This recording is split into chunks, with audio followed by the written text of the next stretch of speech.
Revolution ain't some pipe dream or slogan on a protest sign. It is survival now. It's been a long time coming, generations deep. I've had this conversation in foxholes, rehab centers, picket lines, prison yards, and kitchen tables with working folks, conservatives, liberals, leftists, hell. Most people don't even label themselves anymore because no matter what they believed in, the system betrayed them all the same, left them broke, sick, buried in debt, or dead. This system doesn't malfunction. It functions to funnel every resource, every drop of labor, every moment of your life straight into the pockets of a handful of oligarchs. That's not a bug. It's the design. They give us elections, but not democracy. Wages, but not dignity. Laws, but no justice. Rights on paper and cages in practice. Right now in 2025, 3 men control more wealth than half of the U.S. population. Half. While 60% of Americans can't even handle a $500 emergency. Rents are up 30%, wages are stagnant, over 1 million people are homeless, and our life expectancy is dropping. Meanwhile, politicians argue over who deserves health care. And billionaires build bunkers in New Zealand. And every time we rise up, they crush us. Not metaphorically, literally. They murdered Fred Hampton in his sleep. They hounded MLK until a bullet finished what the FBI started. They locked up Assata, sabotaged unions, infiltrated Black Panthers, Occupy, Standing Rock, BLM, all of it. Not because those people were violent, but because they dared to build power outside of the state. They dared to dream collectively. I've heard old guys at the Legion Hall say, we fought for freedom. And I believe them, but we didn't bring it home. We fought to protect corporate interests. We fought in wars that made contractors rich and left our friends in body bags. You come home and what's waiting? VA backlog, no jobs, opioids, a court system that treats you like a disposable nuisance. And they got the nerve to call that freedom. What we've got is a machine, one that chews through human beings and spits out profit. It feeds off of division, black versus white, rural versus urban, citizen versus migrant, man versus woman. Anything to keep us turning on each other instead of looking up at the parasites bleeding us dry. This ain't a red state versus blue state problem. It's a class war, and most of us are losing because we've been told the enemy is our neighbor. You ever read Eugene Debs? He said, while there is a lower class, I am in it. While there is a criminal element, I am of it. That's not just poetry, it is commitment. We're not going to get out of this by voting blue every 4 years or buying a hybrid car. We're not going to be ethical consumers out of genocide. The system's got its boot on our neck and asks us to be civil about it. We know they ain't going to give us power. They have to be made to give it up. That's what revolution is. Not chaos, not blood in the streets. It's mass refusal. It's a general strike. It's workers taking the factories, tenants taking the buildings. It's communities feeding each other, protecting each other, replacing this death cult economy with something human. Liberals want reform, conservatives want a reset. But both of those still assume the system can be saved. I'm here to say it can't. This system is in crisis. It's a burning house, and we're still arguing about whether to call the fire department or paint the walls. I say we build a new house, not for profit, but for people. Angela Davis said, I am no longer accepting the things I cannot change. I am changing the things I cannot accept.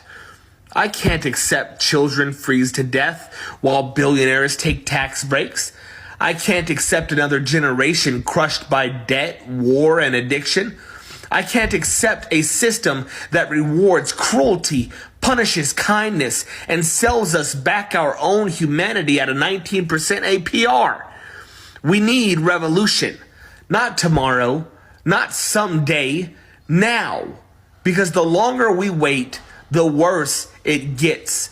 The fire's already started. Question is, are we going to let it consume us? Or are we finally going to rise from it? Because I'm telling you, no one's coming to save us. That's so sad, but I'm going to allow you guys to continue that video. Welcome back to the channel. My name is Sonia. Subscribe, like, comment, and share. And credits belong to the original creators of every single clips and stitches we have in our today's episode. You know, for what Black Americans have been saying for years, for decades, for what Black Americans were literally going through centuries upon centuries, is what some of these white folks are finding out right now. Now, they are getting more insightful. Like, which English? I don't know the right English for me to use, but I love what is literally happening in the white community. They are now seeing that their privilege is no longer working, in the sense that that same feeling that Black Americans are feeling is what they are also feeling. And I love that for them.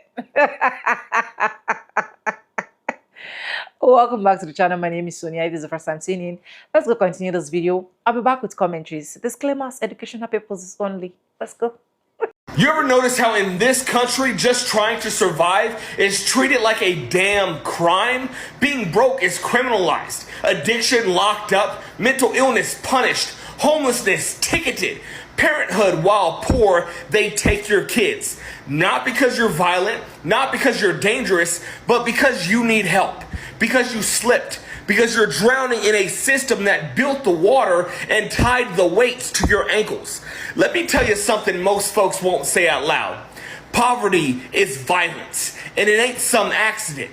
It's structured. It's engineered. The whole damn system profits off poor people staying desperate. They act like the jails are full of bad people. Nah, they're full of poor people, sick people, people who got high to numb the pain or lashed out because no one ever showed them love. But you won't see no CEOs behind bars for gutting pensions or landlords fined for letting families freeze in the winter. You steal a loaf of bread to eat, you're a criminal. They steal millions with a pen, they get a bonus. I got locked up more for being broke and sick than I ever did for hurting anyone. You checked yourself into a hospital because you're not okay. Next thing you know, you're in paper scrubs with handcuffs on the bed. You try to get sober and they call it liability. You say you're struggling and they say you're unstable. You fall, they stomp on you. And if you're a parent, God help you, because now you're unfit. Now you're dangerous. Now they take your kid before they ever hand you a lifeline. And don't tell me it's just a few bad policies. The whole system is rotten. You think the police are out here protecting us? Protecting anyone? Nah, they're just the cleanup crew for capitalism, caging symptoms while the cause walks free. Over 70% of people in jails across America haven't even been convicted of anything. They're just too poor to post bail. They're stuck, forgotten, tossed aside like trash. Mental health ain't a crime. Addiction ain't a crime. Being homeless, hungry, being hurt ain't crimes. But this country treats them like felonies and gets rich off locking us up, stripping us of our dignity, our kids, and our futures. That's why there's over 2 million people in cages right now in the so-called land of the free. That's why we got 25% of the world's prisoners, but only 4% of the population. This ain't freedom. That's slavery with extra steps. And don't come at me with that reform talk. We tried that. We voted. We marched. We begged. You cannot reform a boot stomping on your neck. You rip the damn boot off, you burn it, you build something better with each other, for each other. No more charity, no more begging, mutual aid, direct action, and community defense. That's the way forward. The state don't care if we die, so we gotta care for each other like our lives depend on it, cause they do. No more shame, no more silence, no more pretending this is normal. We survived their violence. Now we organize to end. The same way Black Americans were trying to survive. I don't know if you guys get the imagination or if you guys can still feel every single part of the tears, the struggles, the pains that have literally gone through the Black community. Yes. Yes. See, a lot of things that some of these white folks are coming to talk about, are coming to say, some Black people will just look at it because they have relate to these things. They have seen these things happening on countless occasions to the point that it has literally been like a normal thing to the Black community. Why the white folks will still keep coming and keep crying about it? I don't know if you guys are getting my point. I love it. I love that they're now understanding now that even to eat, to feed, to even pay $500 bill is not a problem. It's like the word revolution means guns blazing, blood in the streets, or some Hollywood dystopia. That ain't it. That is projection. Revolution ain't violence, it is survival. Violence is what we live through every damn day in this rigged to break you country. You want to talk violence? Let's talk the 60,000 plus people in this country who die every year from lack of health care. That's a 9/11 every 3 weeks. Where's the memorials? Where's the flag waving? No, they die quiet, broke, and ignored. Let's talk the 600,000 plus people sleeping on the streets in the richest empire in history. That ain't a housing crisis, it's class war. And the cops sure ain't stopping that violence, but they'll throw your ass in jail for stealing diapers. Food prices are up 30% since 2020. Rent's gone up 20%, but wages, they're flat. You work 3 jobs, still can't afford a roof, and they got the gall to call you lazy. That's economic assault. That is daily trauma baked into the system. They lock folks up in cages for being poor. Over 2 million people in U.S. prisons right now. Mostly black, brown, disabled, mentally ill. Land of the free, you gotta give me a break. This place runs on prison labor. Modern day slavery legalized by the 13th Amendment. Meanwhile, billionaires made $2 trillion plus since COVID started. That's not a system failing, it is a machine functioning perfectly for them, not for you. And the cops, the same ones they pay with our taxes to serve and protect, they kill over 1,200 people every single year, and that's just what gets reported.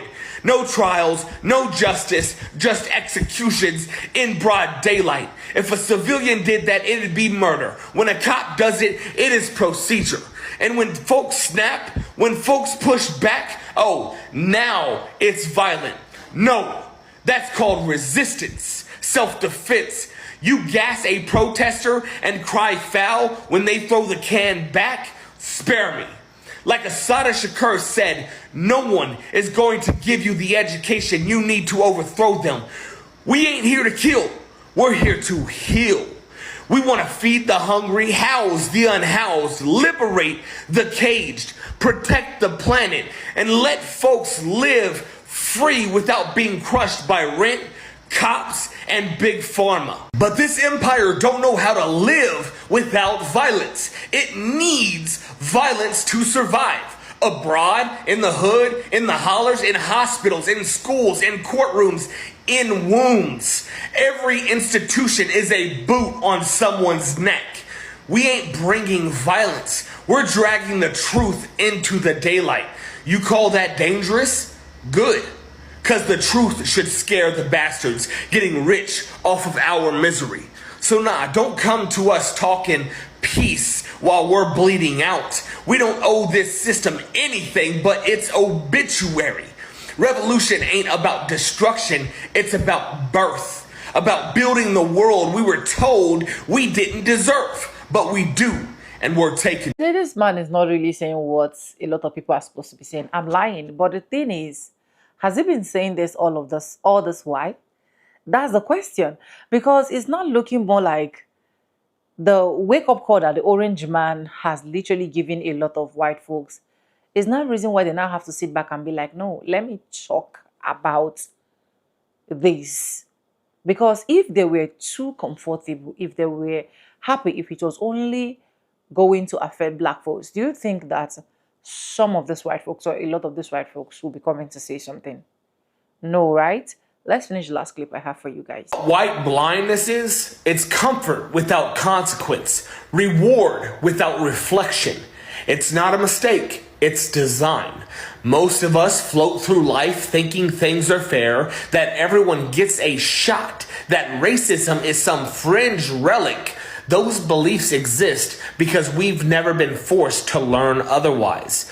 This blindness doesn't come from ignorance alone. It comes from protection, deliberate insulation. The system makes damn sure we never have to see past our own skin. That is white blindness, the illusion of equality in a rigged game. We don't see the fire because we're standing in the only part of the building that is not burning.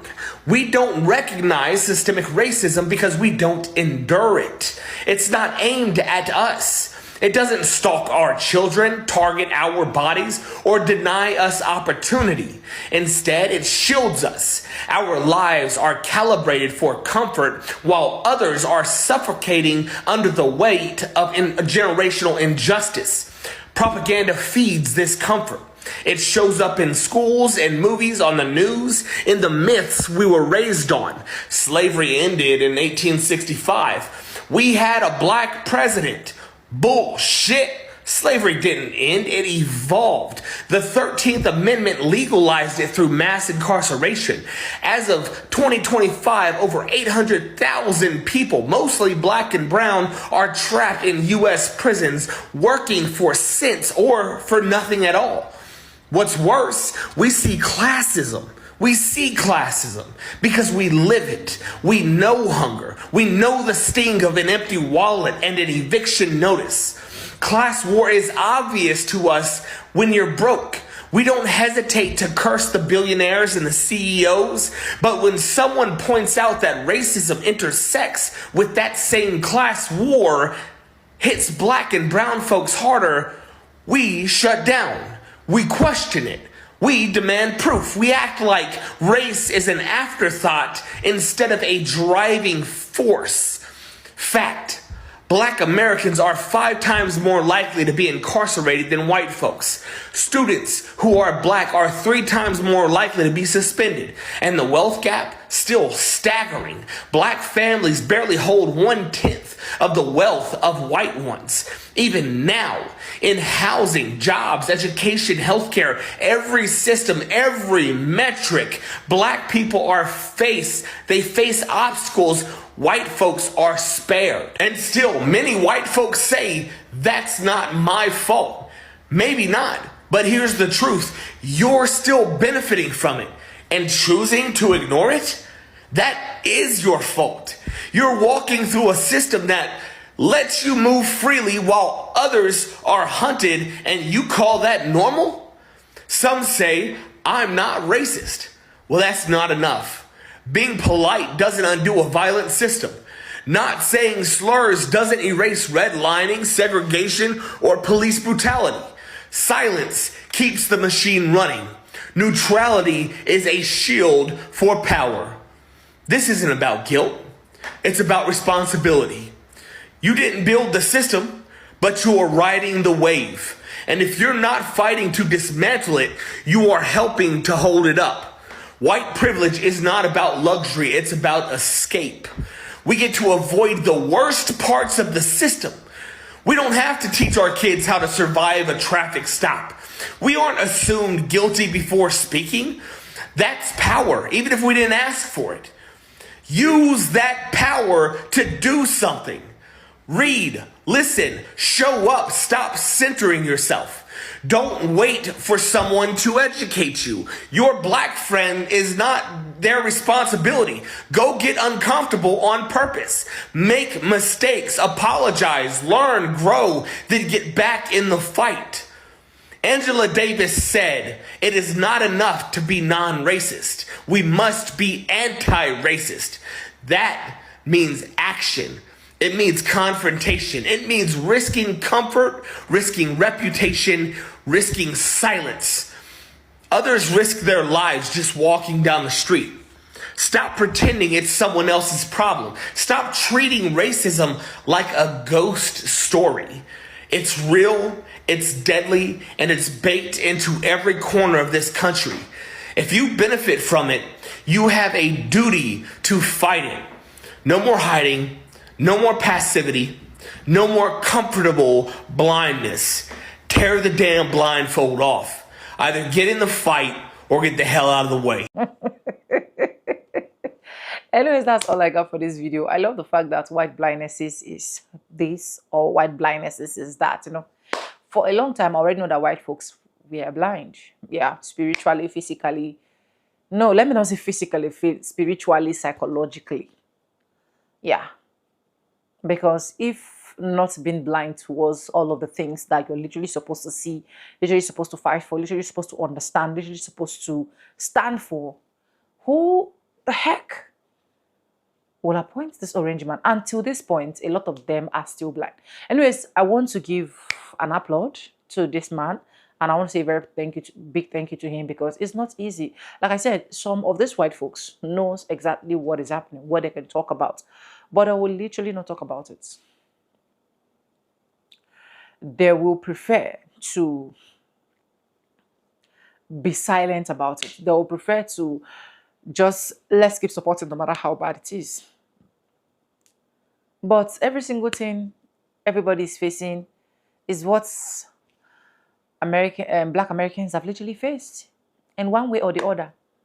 That is why even now that they are saying, we don't want to talk. Let's just sit there and watch. Let's cross our hands and see what they can literally do. I'm excited for them. And that is why a lot of people are now coming into the reality of, yeah, Black Americans say this before. Black Americans say this. We would have listened. Why didn't we listen all of this? Why? That's the reality. Everybody is facing that reality. Everybody is now understanding every single thing. Right? And I love that. I absolutely love that. But anyways, let me know what you think about this particular video that you guys just saw. And credit belongs to the original creators of every single clips and stitches we have in our today's episode. I want to say a very big thank you to every single one of you liking, commenting, sharing, dropping super thanks, and also joining my membership. I do not take you guys for granted. You guys are absolutely the best. And yes, with that being said, with no further ado, I do like I always say in my videos, I'm going to be saying bye, and I'll see you guys in my next one. For now, bye guys. I love you guys.